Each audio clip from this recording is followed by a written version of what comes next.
Middle of the Pack podcast. Why I'm playing this kind of game, and who the hell I'm thinking that I want to run marathon. And when I was thinking how I decide this, I was so many questions. I never cry. I was crying this morning. Why I put this thing for myself? Why I say I'm going to run marathon? What is wrong with me? And that is a TikTok clip that I saw there recently. I thought it was a good introduction to this week's show, which is all about the Dublin Marathon, the day itself. And what a day it was. I'm still absolutely buzzing, just still buzzing from what was a great day. I'm just going to start tonight's show with me walking towards the start line at the Dublin City Marathon. Walking down towards the backdrop, lots of people. Just looking at some of the elites warming up. They look like they're jogging, but if I had to run next to them, we would definitely be sprinting. Ooh, nerves are kicking in. Touch base later. And the nerves definitely were kicking in, but it was a great day, a fabulous day to run around Dublin. Weather was terrible, but what we're going to do on this week's show is just have clips from people that I know or people that I met or people that just wanted to give a summary of their Dublin City Marathon experience. So we'll kick off this week's show with Una and let her introduce herself and tell you about what Dublin was for her. Hi, Padraig. Una Duffy here from Monaghan Dash Cork. I just want to say congrats to you on your PB Marathon. I hope you enjoyed it as much as I did. What I can say about the Dublin Marathon yesterday is that it is certainly a day I won't forget. And I mean, life is all about creating memories, and yesterday was definitely all about that. I did the Dublin Marathon last year, but this year it felt like a million times better for some reason. I wasn't part of a club last year, and this year I was part of Watergrass Hill. So I had the singlet on. So it was so nice because there was people from the club who were coming up, tapping me on the shoulder, go Watergrass Hill, go Watergrass Hill. So that was so nice and motivating. And even other clubs from around Cork, I have to say, were so nice to come up. There was a couple of girls from St. Finbarr's and another girl from Cove and a few other from Eagle who were just like, go on the hill, go on the hill. So that was so nice, I have to say, and so motivating. And you need that whenever you're like trying to get over a marathon line. And it was so nice. Even there was lovely people in the crowd as well. Like there was a couple of people that I knew were shouting my name. So everything was just so uplifting, and you really, really need that. And it really, really helped me hugely, I have to say. If there's one thing I know is that mindset, it really is everything going into it, into a marathon. I think knowing that your training is done, you're halfway there, and the rest is mental, I think anyway. But if I had to summarise everything now, I'm just very grateful to have been able to do the marathon in Dublin this year. And it was great to have the guidance and support of Kieran, our coach. Everyone knows it's so freaking hard to train for a marathon. Like, it really takes over your bloody life. Like, it's tough going, especially when you work full time, you've got kids and life is just busy. But I know that having the right people around you is everything. And that meant everything to me. And I'm just forever grateful. Hope you had a good day. Bye. Hi there, I am Antonio. I'm from Naples in Italy, and I just completed the Dublin Marathon, and I'm very happy with it. Yay. He's happy with it. Well, that's it. I finished the marathon. Oof. I think I did 4 hours, 1 minute, which is a PB. My hamstrings just seized up at 22 miles, but just kept going. My coach said to run through the pain, so I did that. And yeah, it was brilliant. I'm still delighted. I think I did a PB by about 9 minutes, so I'm delighted with that. Just queuing for medals now. And well done to everyone else that finished the marathon. Hopefully I'll get a few chats with a few people. But yeah, it's a brilliant feeling. Finishing is fantastic. So thanks to Una, Antonio, and myself. I thought you might have sensed the excitement in my voice there at the finish line. I was pretty tired, but I was really, really emotional and buzzing. And yeah, it was such a great feeling. Next up, and we'll let the people introduce themselves, but next up is Cliona. All these people might be future guests. We might hear more from them, but let Cliona introduce herself. Hey, Pork, it's Cliona from Broward County, Galway. Just coming back with my recap of the marathon. My God, it was my first time, and everybody says it's an incredible event, and it really, really is. I've never, ever seen support for so long across so many miles at any event. It was unbelievable. So that was just incredible. And how people are there for hours on end, screaming and roaring. There was one point where you go under a flyover coming up into just before Inchicore, I think. And there was 5 people under the bridge and they had a stereo and it sounded like there was a full on rave going on inside there. It was unbelievable. So that was incredible. Loads of water. I had no issues with any of that kind of stuff. It is carnage with all the cups on the ground though. So you definitely do have to mind yourself on that. It was insane. The finish, people screaming and roaring, and it's so funny with your name on your name on your number. Sometimes people are calling your name and you don't know who they are, and that's kind of nice too. So, yeah, amazing. Lows, definitely trying to get dressed, frozen on the side of the road with numb fingers, trying to pull a sports bra off. For all the women out there, you know what I'm talking about. You can't get your fingers underneath it to pull it off, and at the same time, you're trying to hold on to your jacket so that parts of you aren't flying all sides. So that was definitely a challenge, but you can't walk around with a wet sports bra on because you'll pay for it later on. So that was definitely one of the lows, but I managed it. There were 2 girls in stitches at me though, 2 supporters on the other side of the barriers who gave me a little bit of space, a bit of breathing room. So that was awesome. And I'm still praying that the building that I faced as I was doing the changing, I'm still hoping that was as empty as it looked. Other than that, amazing, incredible. And I just have to say massive thanks to Kieran and Cranky Coach because he was bang on with what he said I'd run it at. I was hoping for 3:20, came in at 3:18:36. So I am so grateful and so thankful. Loving the podcast. Keep up the good work, Porrick. Well done you on yours. Slán. Thank you, Cleona. It's great to have. I'm very grateful that people took the time out to send these messages, record these messages. But next up is Dave, and you remember Dave from episode 11, where he was going for a 2:49 marathon. I did ask for a 2 or 3 minute summary of the day, and Dave sent me a 20-minute summary, which could have been an episode in itself. So we did manage to edit it down. I think it's brilliant what he has said and what he talked about. I've concentrated more on his race, but I do hope you enjoy Dave's longer than everybody else section, but maybe that's just the way Dave is. So here we go. On episode 11, I did tell you to always go to the bathroom beforehand. So I went in the queue to go to the bathroom, and it was manic. Oh my God, I'd say there was 20 or 30 people ahead of me, and it was like at this stage now it was probably 8:10. So the race was at 8:45. Like, but I have to go to the loo. Like, you know, I can't run around to put this in me. So I just stayed there. I goes, look, if I have to go in the next wave, I'll just run my race on my own. I can't run around. So I literally got into the bathroom at 8:41 and the gun time was 8:45. So got in, out as fast as I could, got down, and not a really good position. I wanted to be further up to the front. But look, I couldn't do it. I had to navigate through about thousands and thousands of people. And so, yeah, so got there, the race went off, and first mile was manic. I mean, it was probably my own fault but I was actually like ahead of 3 hour balloons. So 3 hour balloons are going to be running 6:48s. I mean, no, like for the first mile, there was people running 8-minute miles, 8.5-minute miles. So it was like a war zone in there, a battle zone, just trying to weave in and weave out. So that wasn't great.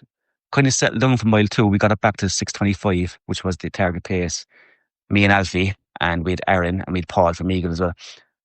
And then 2.5 miles in, my buddy Alfie, there was a guy, I could see it all unfold in front of me. The guy, like, you don't need water 2.5 miles into a marathon. But this guy, there was like a 24-pack of water, and it was kind of like half opened. So he grabbed a corner and grabbed one bottle, but in turn, the other 23 bottles of the case just had to rolling off the table, and then from the table onto the ground.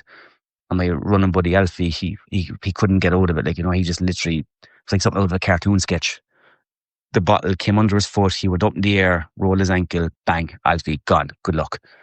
So I was going mad because me and Alfie had planned to run this now for the last 4 or 5 weeks. We were doing, the plan was to run every 5K in 20 minutes. And Alfie was really good at pacing, so I needed him. Like, and no, Alfie was gone. So I actually went up. I was going to give him a dig in the back, like, because what he did was disgraceful. But there was a guy, Aaron from Mallow. He kind of calmed me down and got me relaxed because I was livid. Like, Alfie was gone. Like, anyway, got relaxed. Got into the Phoenix Park for 3 mile for bang on 5K. When you go in the gate at the Phoenix Park, it's bang on. You see the 5K marker. So we were 20:35, I think, or was it a bit more? I'm not sure. Anyway, got into the nice rhythm, ran around the Phoenix Park nice and steady because at that stage I knew that we were running into a westerly wind. So he's saying you're gonna even you should be running slow anyway for the first couple of miles of a marathon. But if you're running into a wind and you know you're gonna get it back at the back end of it, then you have to just like suck up, take up your medicine, and just go.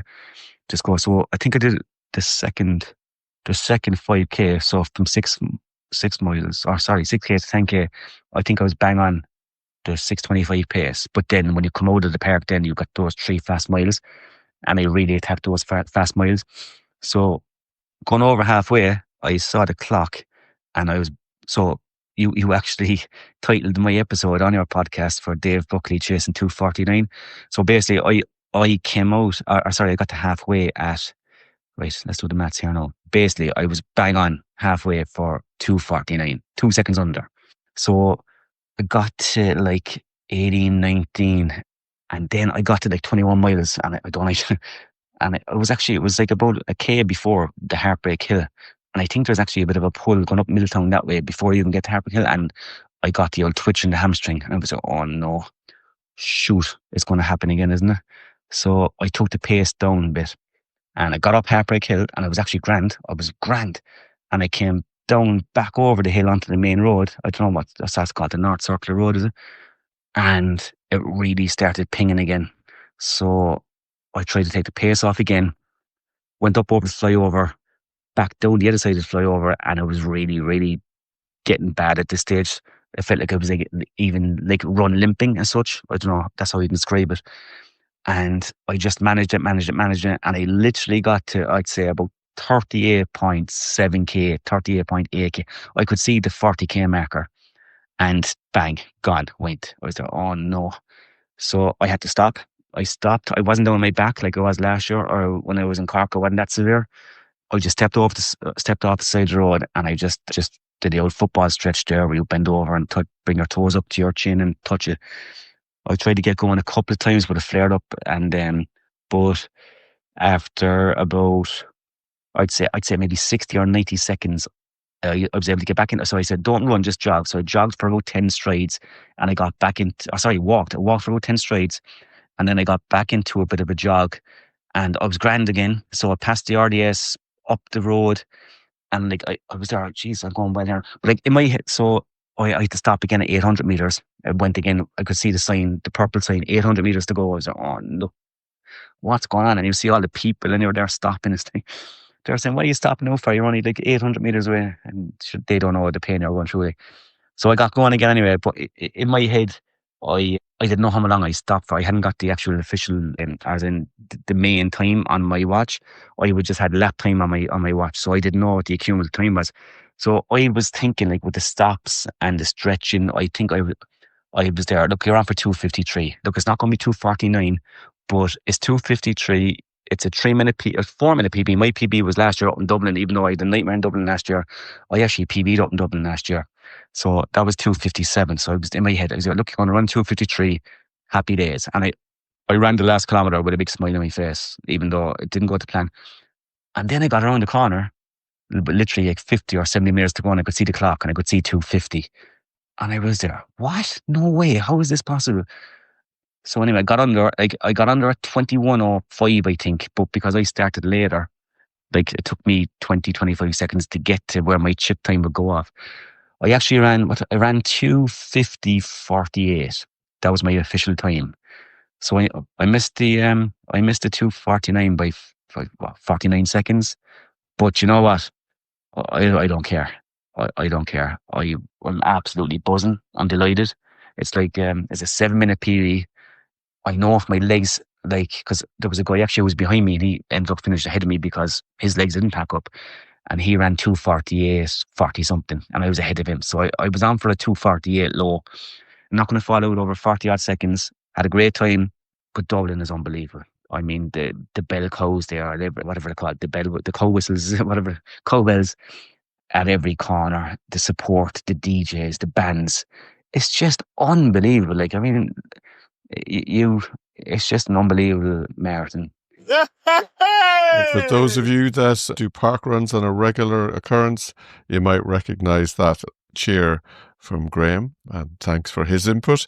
He was too shy to talk, but I hopefully will get him on as a guest in future podcasts as well. Next up, we have a spectators report of the marathon. Hi, Padraig. Aideen here. Well done on your fantastic Dublin City Marathon 2 days ago. I said I'd send you a quick note to say, from a spectator's perspective of the Dublin City Marathon 2025. It was my first time going up to Dublin to watch my husband Garota run. And the first thing that struck me before anything happened was the sheer size of the event. I'd been to the Cork Marathon so many times, but this was another level. I thought it was fantastically organised and absolutely enormous. I still blown away. I saw pictures of the bag drop and the bags, the volume of, oh my God, it was unreal. So that was the first thing that struck me as a spectator, first time spectator there. Then the other thing was I went a mile out to see the first wave go through with a couple of people from Tokery that I'm friendly with. And it was just phenomenal, mind-blowing to see them all flying by. So much so that when they flew by, you could feel a gust of air coming at us. And it was nearly like visual overload. We couldn't see people. They were all running by so fast, trying to see in our heads who we were trying to pick out, that we'd catch them quick enough. I couldn't even take pictures, Padraig. It was so hectic, that first wave coming through at mile 1. They were all flying through sub 6-minute miles. So I missed a load of people I thought I might see, but that's how that goes, I suppose. Then myself and the 2 girls from Toker went over to Dolphin's Barn at the advice of Graham, because that's at the halfway mat and it's the shortest point to walk in the marathon to get across. So we went over there and we were in time to see the leaders come through. And again, it was just the speed of them all coming through. Then the other thing that really struck me was when the pacers came through. The clump of people that were with the pacers was phenomenal. There was men dribbling through and women, and then suddenly there'd be 100 people plus following the pacers, which I suppose I never thought about until I physically saw it. But what was phenomenal standing at that halfway point was picking out people you knew, be it club teammates, like our Eagle teammates, or just seeing people I knew from, Toker, Carrigaline, the bars. It was wonderful. It was absolutely fantastic. That was wonderful. And then I myself had to fly back to get to the finish line to see my husband Garota finish, and he's quite speedy. So my panic as I was running across town in a city I don't know that well was that I'd miss him. And after all the months of him training, surely his wife couldn't miss him finishing. But glad to say I saw him finishing. He didn't see me despite my shouting at him, and he ran a fantastic time. And so I'm very, very proud for him. I know what a massive body of work he put in, and I have massive respect for anybody who runs a marathon, and I have another level of respect for anybody who runs marathons and does massive blocks of training, who have children, full-time jobs and other commitments. It's a whole new level of Sudoku at a family level as well. So my final note would be well done to everyone who did it. Everyone is so inspiring. Everybody did a massive block of training, and I'm delighted to have witnessed so many people achieving that as well. So well done to everyone who ran it, and here's to next year. Fergal from Fermanagh. For me, Dublin Marathon 2025, it delivered in terms of atmosphere and achievement. It was very surreal at times, and it felt like it was over in the blink of an eye. That's very hard to believe, I know, but it's hard to believe after training for 4 long, hard months that it was all over. Thankfully, I managed a 15-minute PB, finishing in 3:14:55, just inside my target time of sub 3:15. So it was a job well done for me, and a big sprint finish at the end. Though watching back in the video, I'm not actually going that fast, but it felt like it was. I can't really remember that much about the race, to be honest. I know there was massive support all along the route, which definitely helped drive you on. But there was no 3:15 pacer, so I had to manage the pace myself and found it very intense maintaining it and trying to focus on controlling the urge to push on too early. So it was push, pull, push, pull. There was a few moments I felt like crying as an epic anthem from one of the DJs, triggering emotion inside yourself and sort of highlighted the massive life experience that you're actually living in that moment. And then I sort of had to catch myself on and realise I had another 30 plus minutes of running to do before I could actually relax and enjoy myself. So there was plenty of time that happened, and it's mental that I even done it. I've completed Dublin Marathon. That's my first Dublin Marathon, and even sweeter that I achieved the goal time that I wanted. Now I just have to come to terms with the loss of a 4-month love affair with Dublin Marathon and find another target to aim at and fall in love with the process. So all in all, a great day out. Hey, unbelievable. Just well done, everybody involved. It's fantastic. And on to the next. Let's go. Hi, Padraig. Well, firstly, well done on your achievement on Sunday, PB, and that's brilliant for you. Well done. I had a lovely weekend. I had a weekend with family in Dublin. Lots of support from club mates and the running community in general. I did read before that they say if you ever want to see the best of humanity and kindness, take part in a marathon. And that's exactly what Dublin was about on Sunday. It was lovely to see some runners I knew in the Phoenix Park. So I just took my time as expected, and the support out there was immense. So I got in, I was well over 7 hours. I was actually 7:40, but I did get in. It was lovely to see Camilla from Parkrun when I was 3 miles away from the finish. And then our great friend and club mate Graham came out on his bike at 2 miles, and his usual way hey got me through. And fabulous lady Agnes came with me for the last, we'll say, mile and a half, a volunteer for the marathon. Some lovely, lovely people along the way, lovely runners from Dublin running clubs coming along beside me, and I was seeing other runners walking against me with their medals, and that guy running beside me, I think he was the Nor Harriers. He did say, look, you see that medal, you're going to get the exact same medal as that. I did think if I was in Tokyo or Berlin or any of those, I would have been pulled off the course. But it was lovely to finish. It was lovely to get my medal. And I'm very proud of myself, and I think we should all be proud of ourselves. And one thing I did ask Graham when I met him at 2 miles on his bike was everyone okay in our crew? And he said, yeah, everybody's good. So that made me happy. There were some fabulous results, including yourself, Padraig, and fabulous results from our club, Eagle AC. So huge congrats, and lots achieved what they were looking for. And Aidan Coleman, our club mate, was out with her sign for her husband Garrod, and he reached his goal, which was fantastic. So I think everybody should be so proud of themselves. I know some girls and guys who finished after me, and I've been in touch with them, and I've told them to be so proud of themselves. Big shout out to Betty O'Riordan as well, who did fantastic. Her first time doing Dublin. She's our Eagle AC club mate. So a great weekend overall. And my medal is out since yesterday. Didn't get over for the post-race celebrations because I was tucked up safely with my family and getting some home comforts with them. But hoping to see most of you at Parkrun, most of the crew on Saturday. And yeah, the medal is on tour. So anybody who doesn't like the medal on tour, keep away from me. But the medal is officially on tour. And I think you're so right. Bring the medal on tour and keep it going. Anyone who completes a marathon deserves to show off their medal. And well done there to Sinead Power. And before that, we had Fergal Murphy, previous guests, and then Aidan Coleman giving us a spectator's view. So yeah, onwards and upwards. We've got more people to listen to, and I think it's brilliant that all these people have completed Dublin and are just waxing lyrical about the whole occasion. Hello, it's Angeline from County Down. So Dublin Marathon for me was everything and more than what people had described. People said that Dublin was full of support, great atmosphere along the route, and an epic finish. And I have to say, it definitely delivered. Now, it wasn't the best of days in respect to the weather. So it was great to see that the supporters still come out in their droves to support the runners. I'm delighted that my parents came along and looked after my 3 kids while we took a jaunt round the marathon. I spotted them at the finish line and it was very emotional. You still get a wee bit worked up when you think about it. But for me, Dublin was a real goal because it was my 10th marathon. I also turned 40 this month.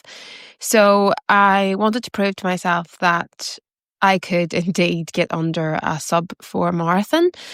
I have been trying for a while to smash that target, and in some respects I had lost a bit of faith in the fact that I thought it's just not for me. Maybe how could you ever run a marathon in sub-4? You start talking yourself down. But with a good group of people around me, Padraig included in the podcast as well, sort of whipped me and shaped to say, listen, you can do this and you've got it. So it is really important who you surround yourself by.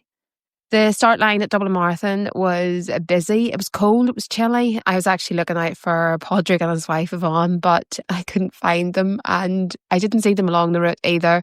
I don't know whether I sneaked up to the front of the wave and then just ran. The plan was to run with the pacer, the 4-hour pacer. I got slightly ahead of them, and a big win for me this marathon was I realised that if you hit the side button on your Garmin, on your watch, that it'll tell you your lap time in real time. So I kept a close eye and tried to ensure that I stayed sort of below 9-minute miles. A couple of gems from different people, like really dig in deep, mile 18 to 22, stay consistent, stay steady, really focus. I just kept saying to myself, run with purpose, run with purpose. I think sometimes I lose a bit of concentration and then I'm dragging the heels at some points. But I stayed consistent, I stayed focused and maintained a really good steady pace throughout the marathon. At some points, I did think I may have hit the wall at mile 24. I thought, oh my goodness, my head's a bit light. But I think it was actually just the sheer amount of gels that I had. Now, I did train with gels, but I think it was just because you had them extra couple of ones at the end of the race that you were just full of caffeine and carbohydrates. But I fueled well and I finished strong. I finished with a 3:53, which I am over the moon about and not going to hide behind that finish line. I'm really, really proud of myself. We put in a serious amount of work over the last 4 months since Cork, supported by the cranky coach, keeping us consistent and keeping us honest as well.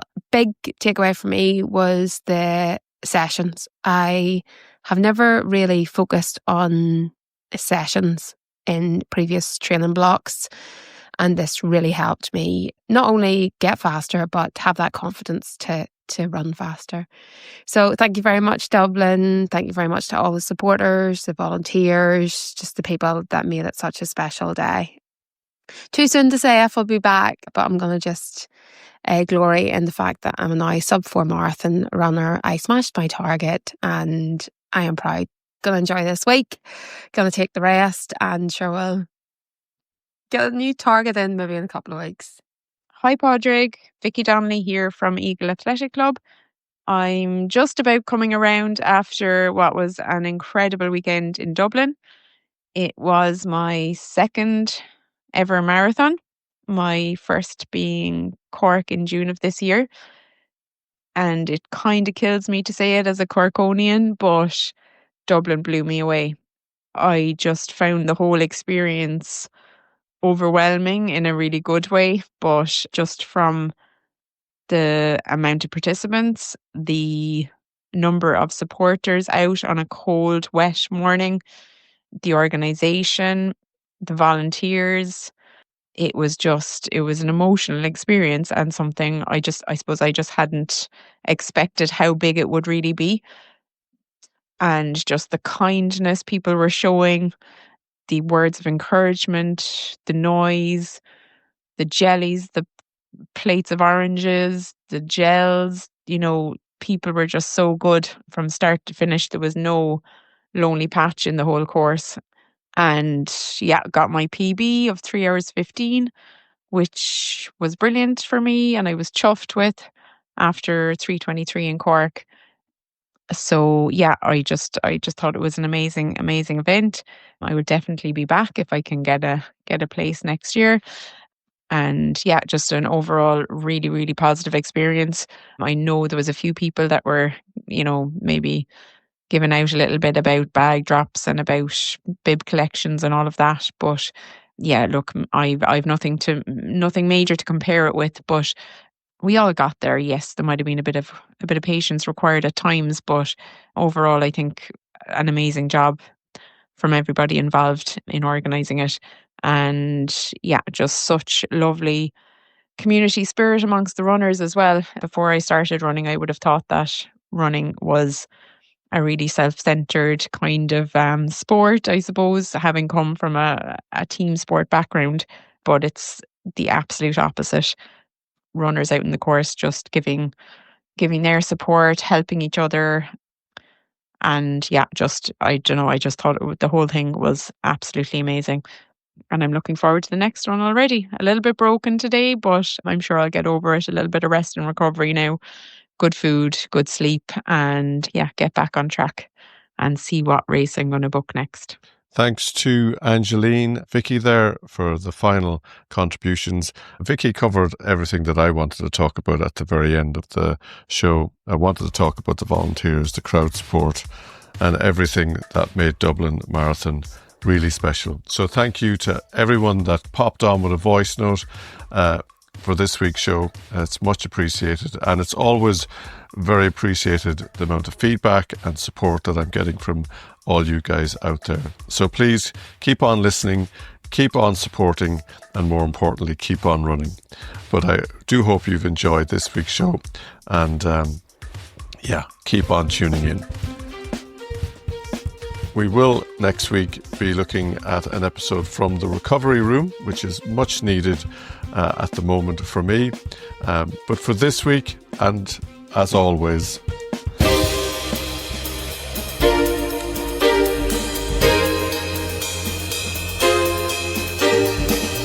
thanks for listening, and see you all next week.